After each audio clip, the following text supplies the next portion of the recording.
اعوذ باللہ من الشیطان الرجیم، بسم اللہ الرحمن الرحیم۔ السلام علیکم ورحمۃ اللہ وبرکاتہ۔ غوثیہ چینل پر خوش آمدید کہتا ہوں۔ ہمارے چینل کو سبسکرائب کریں، لائک کریں، شیئر کریں، ویڈیو کو اول سے لے کر آخر تک دیکھیں۔ آپ کا یہ عمل نیکی کے اس پیغام کو آگے پہنچانے کا حصہ بنے گا۔ یہ مہینہ معراج النبی کا ہے۔ سبحان الذی اسریٰ بعبدہ لیلا من المسجد الحرام الی المسجد الاقصی الذی بارکنا حولہ لنریہ من آیاتنا انہ هو السمیع البصیر۔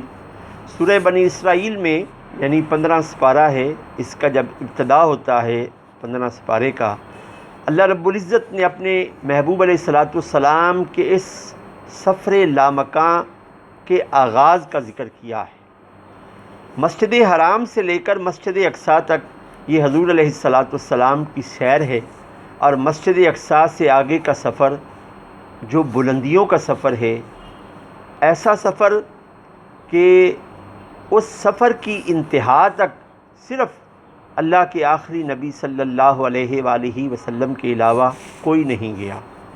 پنجابی میں ایک شعر ہے کہ سی معراج اک راز محبتاں دا، نہیں سی ہر ایک دی سمجھ وچ آؤن والا، سدیا طالب تے اتے مطلوب گیا، تے جبرائیل سی سد لے جان والا۔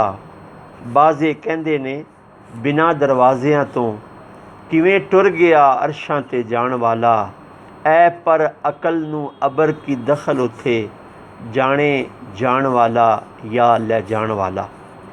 سورہ بنی اسرائیل کے آغاز میں جب اللہ رب العزت نے اپنے پیارے حبیب علیہ السلام کی اس سیر کا ذکر کیا ہے تو خالق کائنات خود پکار اٹھا، سبحان اللہ، پاک ہے وہ ذات، سبحان الذی اسریٰ بعبدہ، جس نے سیر کرائی اپنے بندہ خاص کو۔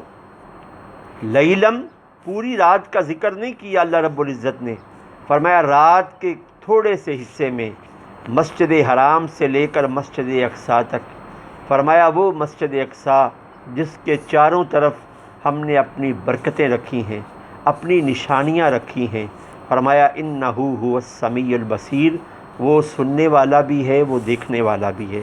قرآن مجید کی اس آیت میں اللہ رب العزت نے اپنے محبوب سے فرمایا، اے محبوب، کوئی مانے یا نہ مانے لامکاں کے سفر کو، وہ بلانے والی ذات میں خود، خالق کائنات اللہ خود فرماتے ہیں سبحان اللہ۔ مفسرین فرماتے ہیں اللہ کے سبحان اللہ کہنے کا مطلب یہ ہے کہ اے محبوب، تیرا آنا بھی سبحان اللہ، اور لامکاں کی بلندیوں سے تیرا واپس جانا بھی سبحان اللہ۔ والسلام علیکم ورحمۃ اللہ وبرکاتہ۔